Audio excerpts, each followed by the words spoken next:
Muito obrigado. Muito obrigado, senador Girão. Eu passo a palavra agora, remotamente, ao senador Alessandro Vieira. Obrigado, senhor presidente. Boa noite a todos. Já são mais de 510 mil mortos, mais de 18 milhões de contaminados. Então não adianta se fazer todo um esforço gigantesco para tentar tapar o sol com a peneira. Nós vivemos um desastre e uma parte desse desastre foi causado por mãos humanas. Nós temos, nesse caso, especificamente, da importação da vacina Covaxin, alguns fatos que já estão provados. Nós tivemos a negociação num prazo mais curto do que todas as outras. Nós tivemos iniciativas por parte do governo diferentes de todas as outras. Nós tivemos pressão para contratação, uso de intermediários, pagamento sugerido em offshore, tudo diferente das outras empresas.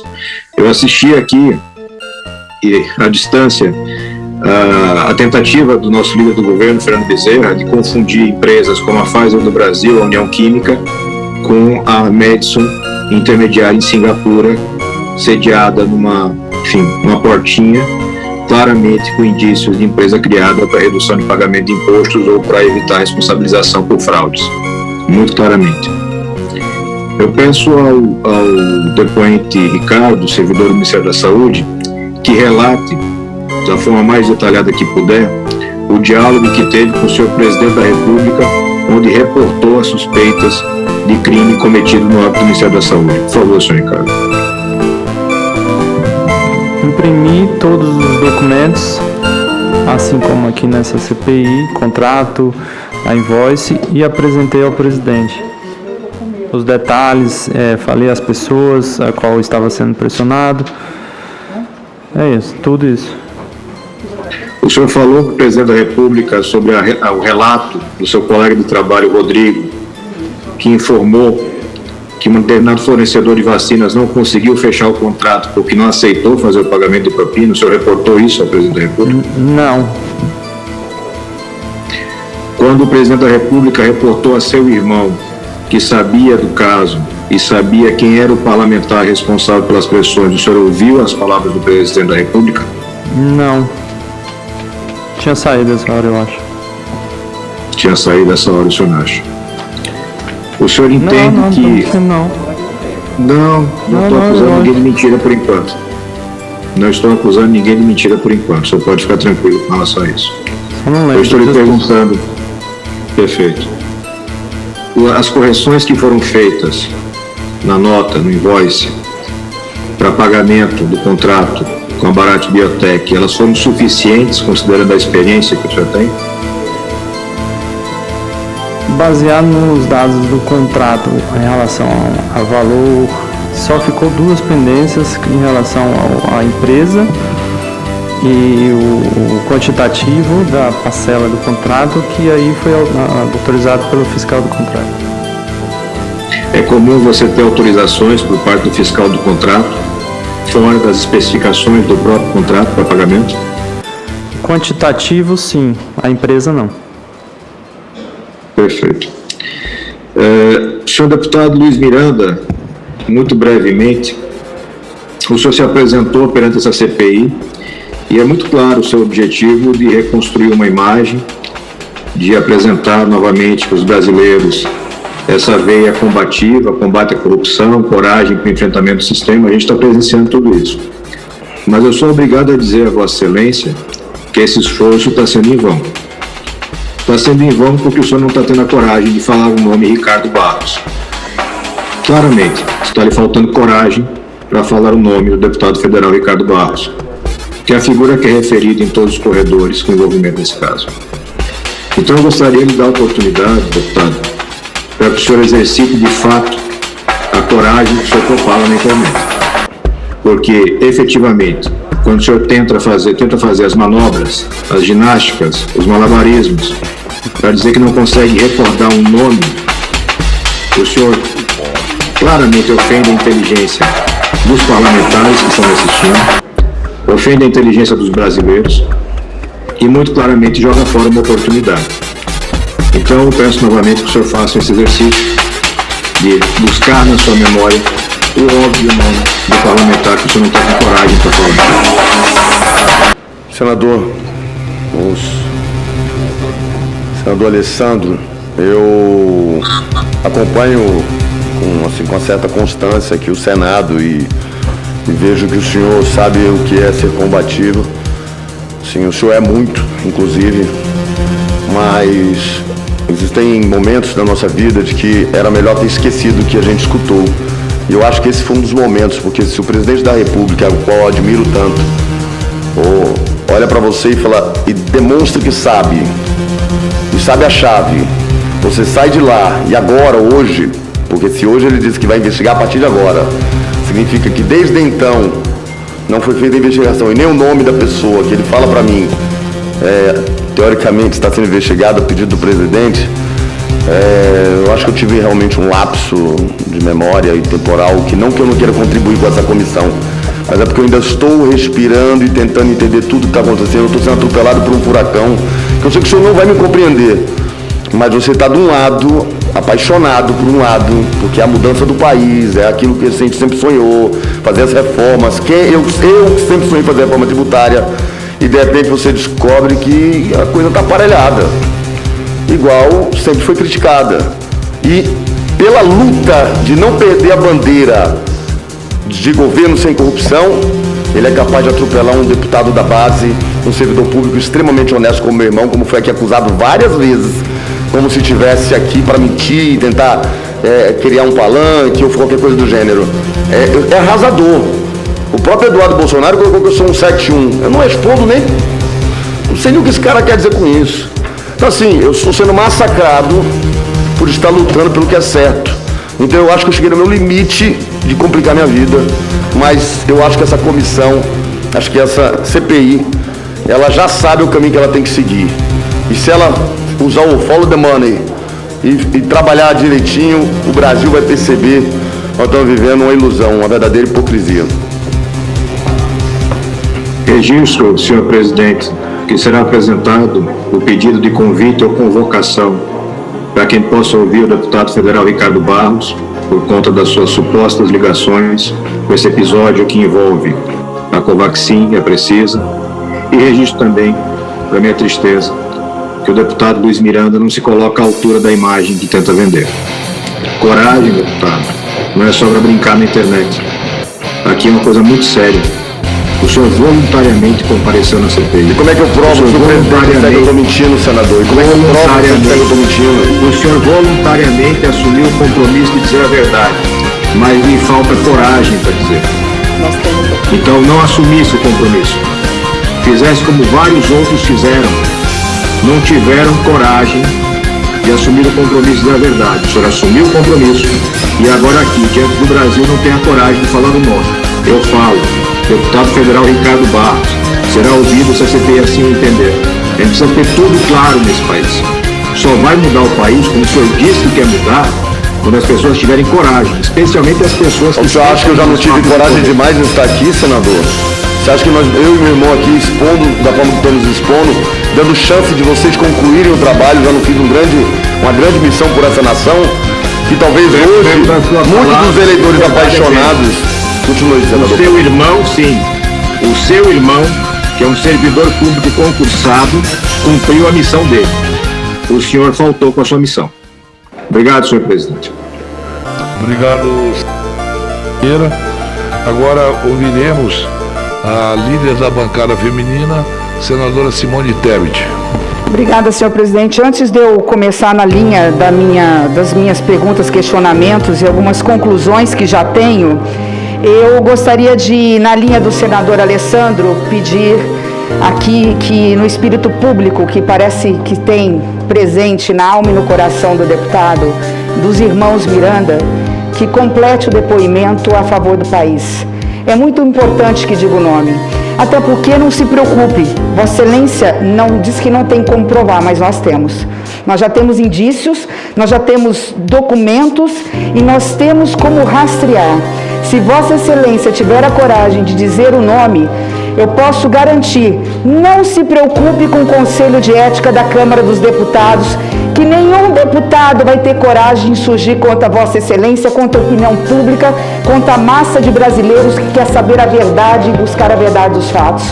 Pode falar o nome do deputado, porque nós já A senhora sabemos. sabe que se eu fizer isso, Vossa Excelência não irá para o eu vou ser Conselho de perseguido. Ética. Já disseram que eu já perdi a minha relatoria da reforma tributária, foi uma promessa do presidente Otulino para mim. Já perdi todos os espaços, já perdi tudo que eu tenho, já acabaram com a minha política. O que mais vocês querem que eu faça? Bom, deputado, Vossa Excelência só confirma que sabe, não quer dizer, eu respeito como parlamentar, eu sei o que vai acontecer eu comigo. entendo a posição de Vossa Excelência, mas Vossa Excelência só confirma que sabe qual é o nome do deputado e nós vamos A senhora também sabe que é o buscar- Ricardo Barros que o presidente falou. vamos buscar a verdade a favor do país. Então o senhor O confirma. senhor confirma, deputado? então, que Foi o Ricardo Barros que o presidente falou. Foi o Ricardo agradeço Barros. imensamente a Vossa Excelência. Essa CPI, a partir de Eu não me agora... sinto pressionado para falar. A Eu queria partir ter de- dito desde o primeiro momento, mas é porque vocês não sabem o que eu vou passar. Por apontar o presidente da República, que todo mundo defende como uma pessoa correta, honesta, que sabe que tem algo errado, ele sabe o nome, ele sabe quem é, ele não faz nada por medo da pressão que ele pode levar do outro lado. Por que presidente é esse que tem medo de pressão de quem está fazendo errado? De quem desvia dinheiro? Público, das pessoas morrendo na porra desse Covid. Deputado, eu ia finalizar a minha fala dizendo que o seu irmão deveria ser condecorado, ao invés de ser... Meu irmão estava do lado, ele sabe quem foi o nome. Qual foi o nome que o presidente falou? Eu ia finalizar, senhor presidente, a minha fala dizendo que o irmão do deputado deveria ser condecorado pelo governo, ao invés de ser processado administrativamente, porque ele está impediu o governo de cometer um crime, um pecado mortal, de assinar um dos contratos bilionários mais fraudulentos da história da República. Foi isso o que o senhor Luiz Ricardo Miranda acabou de fazer a favor do governo e a favor do país. Infelizmente, Vossa Senhoria, ao invés de ser condecorado e parabenizado, está sendo processado ou vai ser investigado por um governo que tinha uma promessa de campanha. O presidente Bolsonaro, senhor presidente, se puder retomar apenas os 2 minutos da minha fala, porque eu estava fazendo uma pergunta para o deputado, o presidente Bolsonaro ganhou quase que no primeiro turno com quase 50% dos votos. E qual foi a bandeira de campanha do presidente da República? Foi a bandeira da ética. Nós estávamos acabando de sair de números superlativos de denúncias de combate de mensalão, de petrolão. E baseado nisso, surfando nessa onda, o presidente da República, Jair Bolsonaro, ganhou com uma maciça apoio da população brasileira, dizendo que o seu governo seria diferente, que seria um governo a favor do combate à corrupção e que o seu governo teriam pessoas, gestores experientes, compromissados com a coisa pública. Pois bem, o que nós estamos vendo neste momento de lá para cá, não só na pandemia, mas em todas as áreas de relevância para a vida da população brasileira, simplesmente ou por questões puramente ideológicas, ou por compromissos outros assumidos naquela velha barganha do presidencialismo de coalizão, do toma lá da cá, colocando pessoas que não são experientes nos postos-chaves dos ministérios. Chegamos onde chegamos, senhor presidente. Eu acho que a pandemia juntou todos os pecados, senador Renan. A comissão fechou uma fase, começa outra. Qual foi a fase que essa comissão está encerrando? Não encerrou, mas está encerrando. Está comprovado no primeiro momento, através do conceito de imunidade de rebanho por contaminação e não por vacinação, um governo paralelo tentou imputar na população brasileira uma sensação falsa de segurança. Podem ir para a rua, tomem remédio ineficaz, não precisem usar máscara, não precisem usar álcool em gel, não precisem fazer distanciamento social, porque preocupados apenas com a economia, e eu também estou, vamos ver se todo mundo se contamina rapidamente. Isso já está provado, mais do que comprovado nessa CPI. Só que além disso, além desse pecado que é gravíssimo, porque nós estamos falando através de dados que foram dados ontem por Dr. Pedro. O Dr. Pedro disse, abre aspas, 4 de 5 mortes pelo coronavírus não teriam ocorrido se estivéssemos fazendo o dever de casa da média mundial. Ainda, se tivéssemos investido nas vacinas naquele tempo hábil, poderíamos ter salvado entre 95 e 145 mil vidas de irmãos brasileiros. Entre aspas, palavras deles, e eu corroboro, assino embaixo. Investir na aquisição da imunidade rebanho foi uma estratégia inicialmente equivocada. E depois, repugnante. Repito, investir numa imunidade de rebanho por contaminação é repugnante, é imoral. Pois bem, senhor presidente, agora nós entramos numa segunda fase, senador Renan. Uma fase que nós não esperávamos desse governo, que nós acreditávamos. Que é a fase de saber que também nesse governo há não só pessoas que estão com fortes indícios de comprovação de crimes contra a administração pública, crimes no plural. Eu estou falando aqui de peculato, eu estou falando aqui de corrupção passiva, eu estou aqui falando de corrupção ativa, eu estou aqui falando inclusive de crimes relacionados à saúde pública, porque você está disseminando a epidemia. São tantos os crimes que chegam ao final no crime de organização criminosa. Só que aí tem algo mais. O que os irmãos Miranda estão falando é que chegaram à autoridade máxima desse país e disseram a ela: tem fortes, gravíssimos indícios de corrupção. Ao invés de se buscar investigar, se colocou tudo para debaixo do tapete. Agora que está se falando que vai se levar aos órgãos de fiscalização e controle. O que é isso? Se não crime de prevaricação. Então, o que nós estamos vendo hoje é um renascer da CPI sobre uma nova ótica. Senador Eduardo Girão tem toda a razão. Onde houver corrupção, onde houver dinheiro público que deveria ter sido resultado em vacinas no braço do povo brasileiro e foi ou iria para o bolso de quem quer que seja, tem que ser investigado, tem que ser punido e no relatório tem que constar nomes e sobrenomes com CPFs para que o Ministério Público investigue e o Poder Judiciário faça a sua parte. Então, nesse aspecto, eu concordo, eu mudei tudo porque eu ia fazer uma série de perguntas, mas eu acabei fazendo durante uma hora a ordem cronológica da sua apresentação. No tempo que eu tenho aqui, eu não vou conseguir fazer as perguntas, porque eu acabei indo para uma outra linha de raciocínio. Eu vou ter que deixar para os técnicos que vierem, porque ficou realmente, eu fiquei em dúvida com algumas lacunas da sua exposição.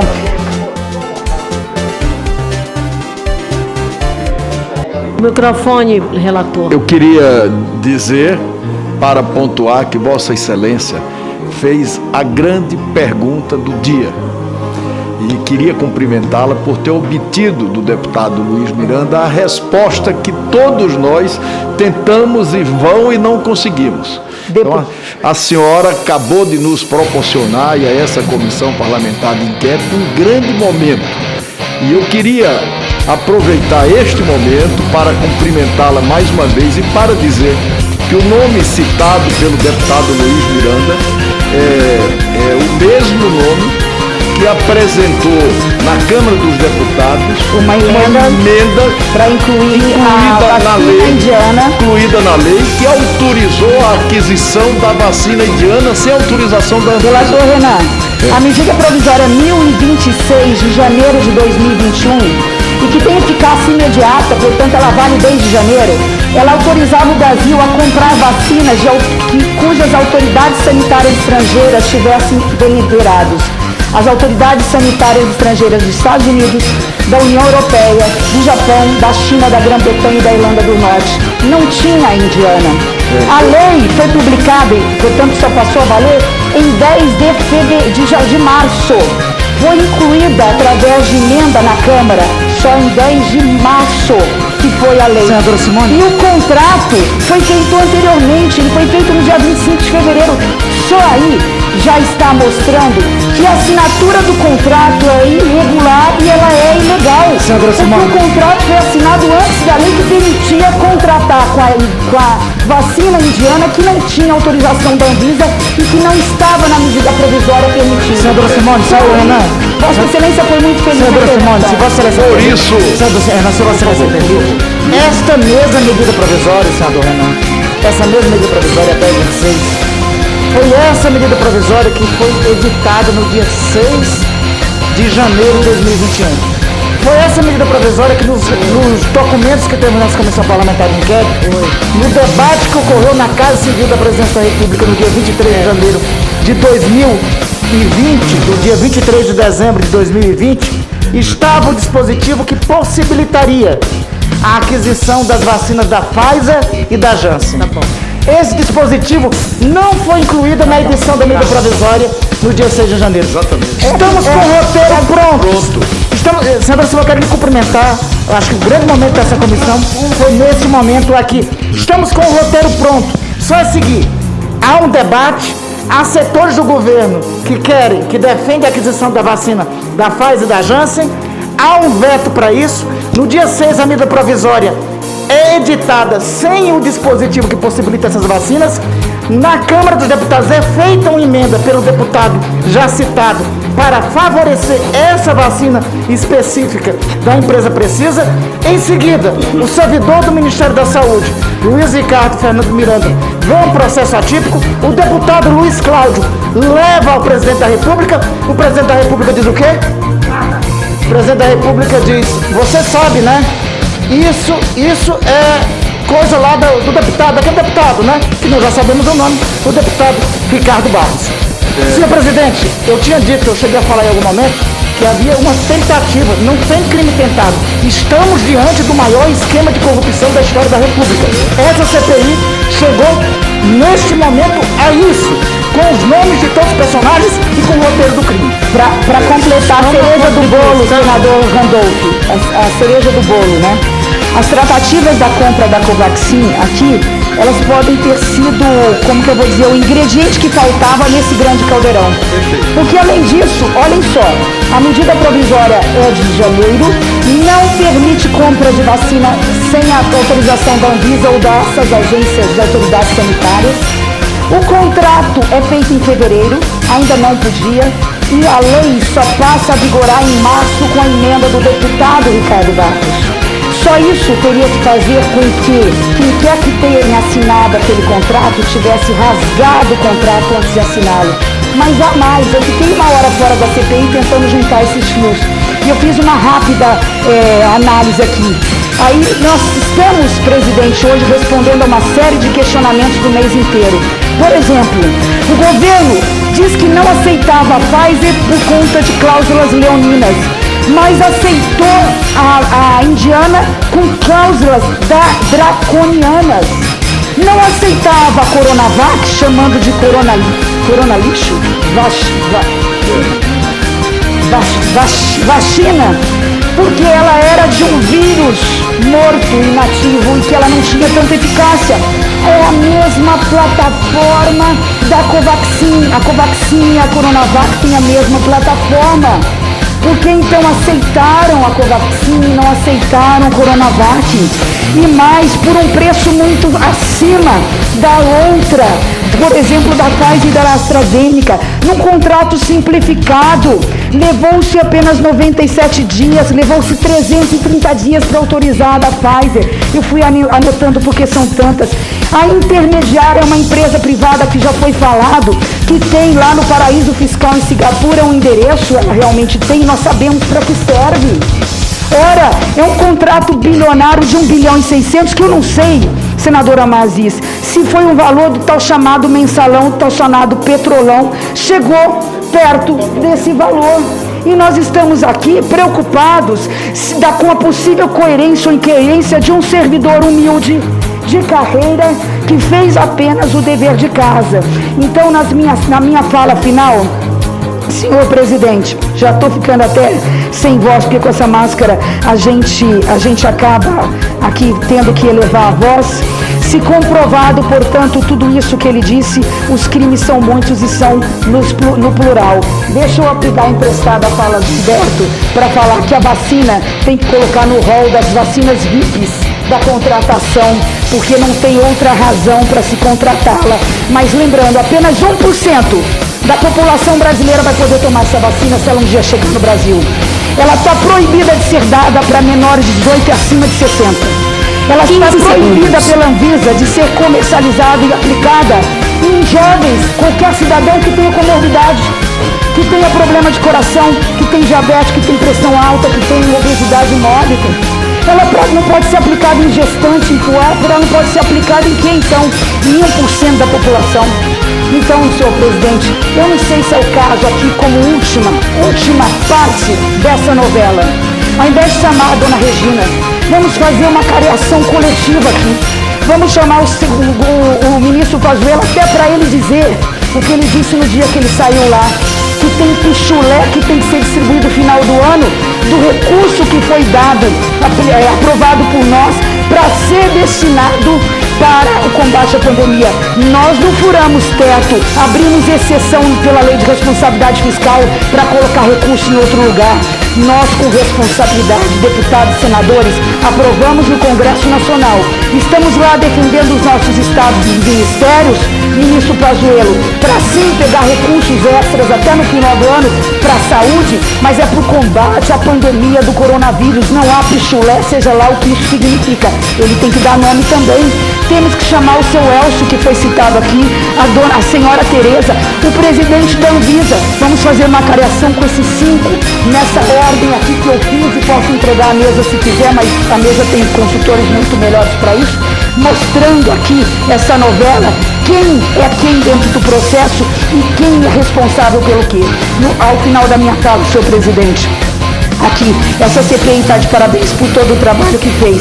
E aqui ela só demonstra na fala final, né, que comprovados esses fatos, só falta agora colocar o guiso no rabo do pato. Quem fez o quê? Quem agiu de dolo, quem agiu por culpa, quem foi negligente de boa fé, quem foi negligente aí na má fé, quem foi com a conduta dolosa de praticar os crimes elencados. E eu aqui termino pedindo assim, muita atenção ao que eu vou dizer, porque é muito triste. Quando eu tinha 14 anos, eu fui para as ruas lutar pela direta já. Aos 18 anos, 16 para 17 anos, eu estava no banco de uma universidade no Rio de Janeiro, e eu fui para a rua pedir fora Collor. Eu acho que eu vou ter que pedir desculpas ao presidente Collor por ter ido às ruas, porque ali estava envolvendo apenas, não que não seja crime, merece ser punido, mas comparado a isso, estava se discutindo ali, né, um Fiat Elba. Eu tenho que pedir talvez desculpas, porque eu fui às ruas. Mas o que eu mais me sinto, o que eu mais me ressinto, eu que já estou quase que saindo da vida pública, tenho menos tempo no futuro do que já tive de vida pública, porque estou há 20 anos na vida pública. O que eu mais me ressinto é ver que as minhas filhas, que hoje têm a idade que eu tinha, está tendo que viver e rever uma inversão total de valores. Um Estado que no dia a dia, e o Congresso Nacional não está percebendo, ou está percebendo que estamos fazendo pouco, senhor presidente. No dia a dia, os pilares que sustentam a democracia brasileira estão sendo golpeados. No dia a dia, nós estamos vendo o povo cada vez mais armado, nós estamos vendo a ingerência política nos comandos da Polícia Militar, nas Forças Armadas e ainda o toma lá da cá, o Centrão dominando o governo federal, impondo a um presidente que vergou uma bandeira do combate à corrupção, tendo que ceder. Talvez seja a hora do Congresso Nacional discutir o fim da reeleição, que dê 6 anos para o presidente da República, mas não permita mais que os chefes executivos possam pensar em reeleição, ano sim, outro também, e ceder a toda sorte de tentação, visando apenas a reeleição.